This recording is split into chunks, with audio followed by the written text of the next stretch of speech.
What specifically would you need to see in a deal today for you to consider it a success?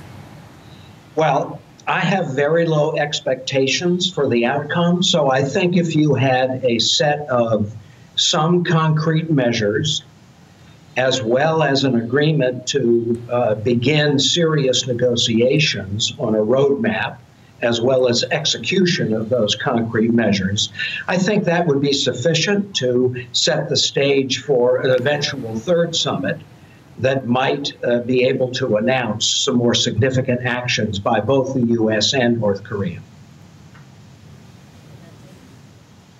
How positive would it be if we do actually get the opening of liaison offices in both countries?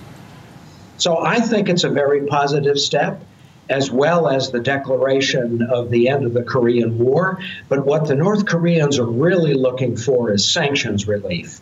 And in particular, they'll hope that the U.S. will support a resumption of South-North economic projects, which is what the South Korean government is hoping for as well. That may be possible if North Korea agrees to dismantle one of its nuclear complexes at Yongbyon. I think that's the best outcome for the summit. Whether or not that will be agreed to at the one-on-one meeting tomorrow between President Trump and Chairman Kim, of course, we won't know that for a couple of hours. We speak about the peace declaration as one of perhaps the more likely symbolic diplomatic gestures that could come out of this second summit.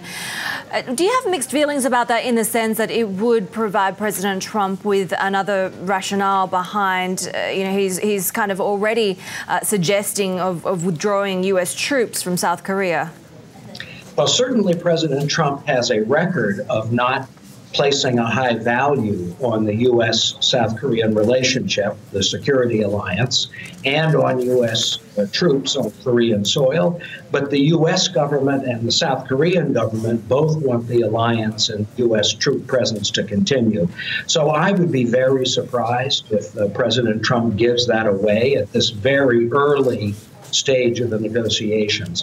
Keep in mind that this second summit is likely to produce a very small step in what is going to be an extremely long process, likely to go on long past the Trump administration has left office.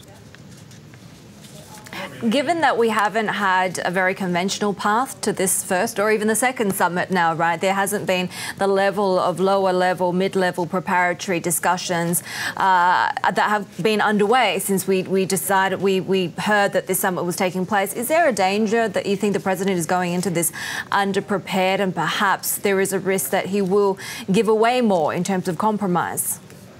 Well, the North Koreans have very deliberately avoided having negotiations at lower levels, because I believe Kim Jong Un thinks that the best deal he can get is directly with President Trump. And that was certainly Kim Jong Un's experience in Singapore, when President Trump, quite surprisingly, agreed to suspend U.S.